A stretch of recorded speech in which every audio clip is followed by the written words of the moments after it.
Hello दोस्तों, नमस्कार। आशा करते हैं आप लोग बहुत अच्छे होंगे। चलिए आज हम लोग बीपीएससी टीआरई 4 का सिलेबस जो मैथमेटिक्स सब्जेक्ट का है उस चीज को हम लोग देखते हैं। मैथमेटिक्स में हम लोग देखेंगे 9th-10th का सिलेबस को। यहाँ पे राइट किए हुए हैं जैसे कि सिलेबस ऑफ मैथमेटिक्स ये 9th-10th का है।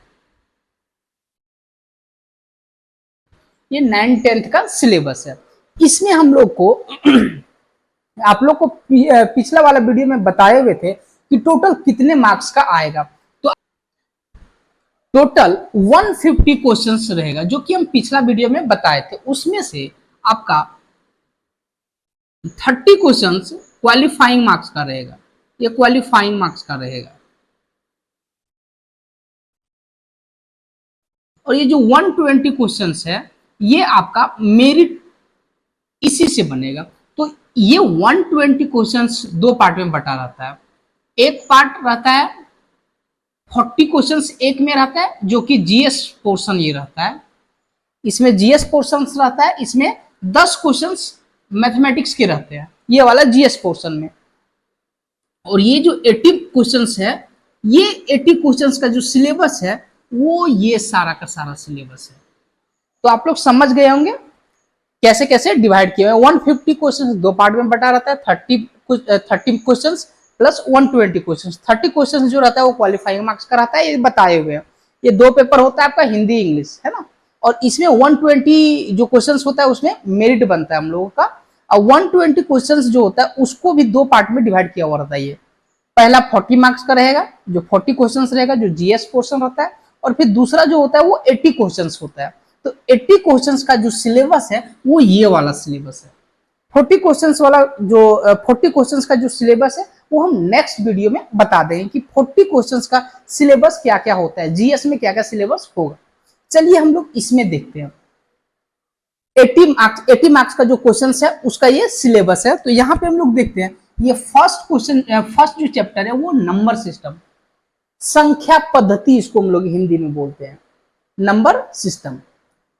दूसरा है अलजेब्रा। अलजेब्रा को हम लोग बीज गणित बोलते हैं। हिंदी में हम लोग कहते हैं इसको बीज गणित, बीज गणित।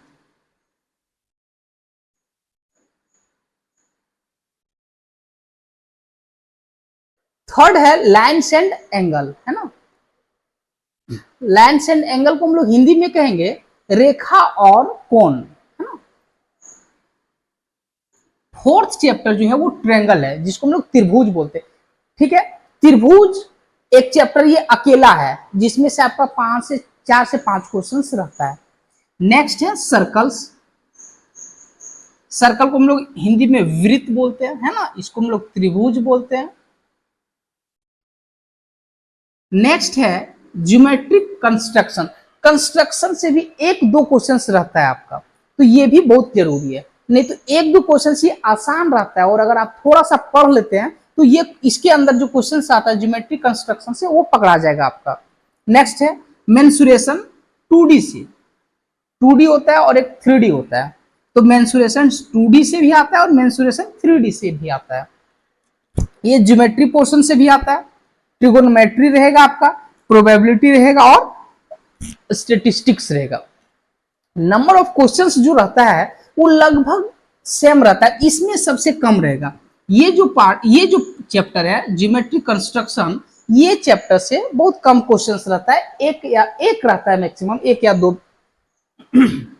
और सबसे ज्यादा जो क्वेश्चंस होता है वो सबसे ज्यादा क्वेश्चंस आपका ये वाला mensuration 2D 3D trigonometry geometry triangle algebra. ये जो 4 चैप्टर है, सॉरी 6 चैप्टर है, 1 2 3 4 5 6, ये जो 6 चैप्टर है ये सभी से ज्यादा क्वेश्चंस रहता है और बाकी से भी क्वेश्चंस रहता है। ऐसा नहीं कि नहीं रहता है, वो सभी से कम क्वेश्चंस, नंबर ऑफ क्वेश्चंस जो होता है वो कम होता है। तो ये जो है ये 9th-10th का सिलेबस है। अब हम लोग देखते हैं 11th-12th का सिलेबस, है ना। मैथमेटिक्स के 11th-12th का सिलेबस क्या होता है उस चीज को हम लोग देखते हैं और फिर उसके बाद नेक्स्ट वीडियो में हम लोग शुरू करेंगे 11th-12th के सिलेबस से। हम लोग पहले 11th-12th का सिलेबस देखेंगे और फिर हम लोग टॉपिक भी जो शुरू करेंगे वो 11-12 का शुरू करेंगे, और फिर उसके बाद हम लोग 9-10 का सिलेबस को शुरू करेंगे। पहला चैप्टर रहेगा ये हम लोग का नंबर सिस्टम रहेगा, उसके बाद हम लोग अलजेब्रा शुरू करेंगे, फिर हम लोग लाइन्स एंड एंगल, ऐसे सीक्वेंसली हम लोग पढ़ते जाएंगे, ठीक है।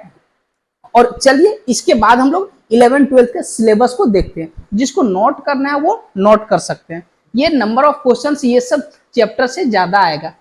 एक बार और देखिए यहाँ पे, ये वाला chapter 10, chapter 9, chapter 8, chapter 7, chapter 4 और चैप्टर 2, ये सभी जो है मोस्ट इंपॉर्टेंट चैप्टर है। ये सभी से नंबर ऑफ क्वेश्चंस ज्यादा रहेगा। ध्यान रखिए आप ये कि मुझे कैसे पता है, आप सोच रहे होंगे कि मुझे कैसे पता है कि ये सभी से ज्यादा क्वेश्चंस रहता है। तो ध्यान रखिए भाई, मैं 2 बार टीआरई का एग्जाम दे चुका हूं, बीपीएससी टीआरई 2 और टीआरई 3 में, दोनों टीआरई 2 भी दिया हूं, टीआरई 3 भी दिया हूं।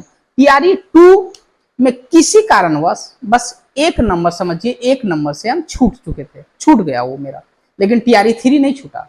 तो टीआरई 3 में मैं ज्वाइन भी कर लिया हूं, तो इसीलिए मुझे आइडिया है कि किससे ज्यादा से ज्यादा क्वेश्चंस रहता है, ठीक है। तो चलिए ये वाला अगर किसी को राइट करना है तो आप राइट कर सकते हैं, और उसके बाद हम लोग देखते हैं 11-12 का सिलेबस को। अब हम लोग देखते हैं सिलेबस ऑफ मैथमेटिक्स 11-12, इसका सिलेबस क्या है। तो सबसे पहले तो इसका 150 क्वेश्चंस एक पेपर में पूछा जाता है, उसमें 2 पार्ट होते हैं, जैसा अभी पहले बताया। 30 मार्क्स का क्वालिफाइंग मार्क्स का होता है वो, और जो 120 क्वेश्चंस जो होता है वो मेरिट बेसिस का, उसी से मेरिट आपका बनेगा। तो 120 भी 2 पार्ट में बटा हुआ होता है। पहला 120 को अगर देखा जाए तो ये भी 2 पार्ट में बटा होता है। एक होता है 40 मार्क्स का जो कि जीएस पोर्शन होता है, और ये जो होता है 80 मार्क्स का होता है। 80 क्वेश्चंस मींस होता है 40 क्वेश्चंस और 80 क्वेश्चंस होता है। तो ये 80 क्वेश्चंस का ये सिलेबस है 11-12 के लिए। अगर आपको 11-12 का टीचर बनना है तो आपको ये 80 क्वेश्चंस या तो फिर ये वाले चैप्टर्स को एकदम से एकदम आपको पूरा एकदम शरबत बना करके पी जाना है, तभी आप 11-12 के शिक्षक बन सकते हैं, ठीक है। चलिए देखते हैं सबसे पहला चैप्टर क्या है। सबसे पहला चैप्टर सेट थ्योरी है, सबसे आसान चैप्टर अगर बोला जाए ये सभी में तो सबसे आसान चैप्टर, ठीक है, सेट थ्योरी। और आगे देखिए रिलेशन एंड फंक्शन, अगर देखा जाए तो सेट थ्योरी से थोड़ा ये टफ है, लेकिन ये दोनों मिलता जुलता है। ये लोअर लेवल का है, लेकिन उससे थोड़ा सा एडवांस अगर देखिएगा तो ये हो जाता है रिलेशन एंड फंक्शन। थोड़ा सा डिफरेंट है बट इसका यूज होता है। सेट थ्योरी अगर आप जानते हैं तभी आप रिलेशन एंड फंक्शन को समझ सकते हैं, वरना आप नहीं समझ सकते। तो सबसे पहले सेट थ्योरी को हम लोग देखेंगे, फिर हम लोग रिलेशन एंड फंक्शन को देखेंगे। नेक्स्ट ट्रिगोनोमेट्रिक फंक्शंस, उसके बाद है complex number and quadratic equation, फिर है permutations and combinations, binomial theorem है, उसके बाद फिर है सीक्वेंस एंड सीरीज। ये आप क्लास 10th में पढ़ चुके होंगे, तो आपको थोड़ा सा हेल्प मिलेगा, और ऐसे भी हम जब बताएंगे तो आपको कोई दिक्कत ही नहीं होगा। आप 10th में पढ़े, 12th में भी पढ़े होंगे, तो हो सकता है आप भूल गए होंगे, लेकिन आपको कहीं दिक्कत नहीं होगा जब हम बताएंगे। तो straight line, conic section, conic section में आपका क्या क्या आ जाएगा, पैराबोला आ जाएगा, इलिप्स आएगा, हाइपरबोला आएगा,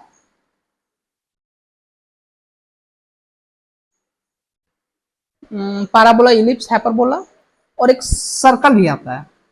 तो सर्कल तो हम लोग इधर, हाँ सर्कल भी आता है। तो ये सभी के सभी कॉनिक सेक्शन में आते हैं, ठीक है। आगे 3D ज्योमेट्री हम लोग पढ़ेंगे, फिर उसके बाद लिमिट्स एंड डेरिवेटिव्स, जो कि सबसे बेहतरीन चैप्टर है, और यहीं से क्वेश्चंस ज्यादा आता है। ज्यादा मीन्स नहीं, मीन्स कह सकते हैं कि यहाँ से क्वेश्चंस रहेगा ही रहेगा आपका। स्टैटिक्स से भी क्वेश्चंस रहता है, मीन मॉड मीडियन जो है वो यही से है, स्टैटिस्टिक्स से है ना। और 11-12 का जो स्टैटिस्टिक्स का है वो थोड़ा सा डिफरेंट है 10th से। इसमें हम लोग mean of the mean find करते हैं, डबल बार मीन फाइंड करना होता है।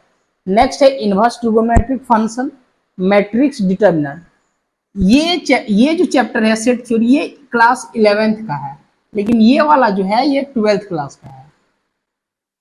डिटर्मिनेंट भी 12th क्लास का है, लेकिन सब हम लोग धीरे धीरे पढ़ेंगे।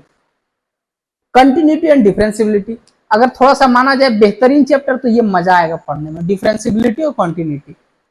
एप्लीकेशन ऑफ डेरिवेटिव, इसी का एप्लीकेशन ये है डेरिवेटिव, जिसको हम लोग डिफरेंशिएशन कहते हैं ना। Integrals and its application, integral means integration जिसको हम लोग बोलते हैं।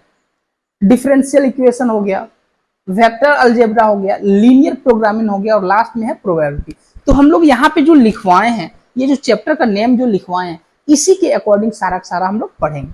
अब देखिए यहाँ पे आता है कि आप कौन सा बुक यूज करेंगे, कौन सा बुक आप पढ़ेंगे। तो सबसे पहले एक बुक जो है आप एनसीईआरटी लीजिए, एनसीईआरटी प्लस एससीईआरटी, ये दो बुक हो गया। दोनों बुक में ध्यान दीजिए, ये नया वाला एडिशन का आप नहीं लीजिएगा, नया वाला ही मिलेगा। अगर पुराना एडिशन का मिल जाए 2020 का, 2020 से पहले का, 2020 एडिशन से पहले का अगर कहीं बुक मिल जाता है आपको एनसीईआरटी बुक, बस वही बुक को आप पूरा का पूरा पढ़ दीजिए। उसमें क्या है, आपका एससीईआरटी भी भरा हुआ है एनसीईआरटी में ही। और अगर कहीं ये 2020 एडिशन का नहीं मिल रहा है तो आप एक एनसीईआरटी बुक ले लें जो अभी न्यू एडिशन का है, प्लस एससीईआरटी बुक जो बिहार बोर्ड का है। ये दोनों बुक को आप पढ़ सकते हैं, ये दोनों बुक। इसके अलावे जॉब लेना इतना आसान नहीं कि आप दो बुक को पढ़ लेंगे तो हो जाएगा। सो इसके अलावे ध्यान रखिए, ये 11 12 दोनों का एनसीईआरटी प्लस एससीईआरटी आपके पास होना चाहिए।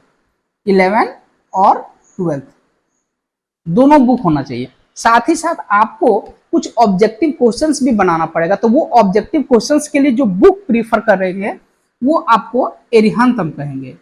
एरिहंत का आप कोई भी एक एमसीक्यू क्वेश्चंस का बुक ले लीजिए, एमसीक्यू क्वेश्चंस का, एरिहंत का आता है एमसीक्यू क्वेश्चंस, आप वो वाला एक ले लीजिए। उससे आपका बहुत अच्छा तैयारी हो जाएगा, एकदम से कोई दिक्कत नहीं होगा। तो आपको देखिए कौन कौन सा बुक पढ़ना है, NCERT plus SCERT, Bihar board वाला एससीईआरटी प्लस एरिहंत का एमसीक्यू, ठीक है। और साथ ही साथ हम यहाँ पे जो बताएंगे वो एनसीईआरटी प्लस एससीईआरटी बेस्ड बताएंगे। बहुत सारा आपको ऑब्जेक्टिव क्वेश्चंस भी करवाया जाएगा। साथ ही साथ हम यहाँ पे आपको हिंदी मीडियम, हिंदी और इंग्लिश मीडियम दोनों मीडियम में बताएंगे। हिंदी और इंग्लिश मीडियम दोनों मीडियम में बताएंगे ताकि कोई भी बच्चे को किसी भी तरह का दिक्कत ना हो। समझने में तो दिक्कत होगा ही नहीं, इतना तो पक्का मेरा वादा है, ठीक है। तो चलिए अब हम लोग आज का यहीं पे वीडियो समाप्त करते हैं। अगर मेरा चैनल अच्छा लगा होगा तो आप लाइक करें, शेयर करें और सब्सक्राइब जरूर करें। धन्यवाद।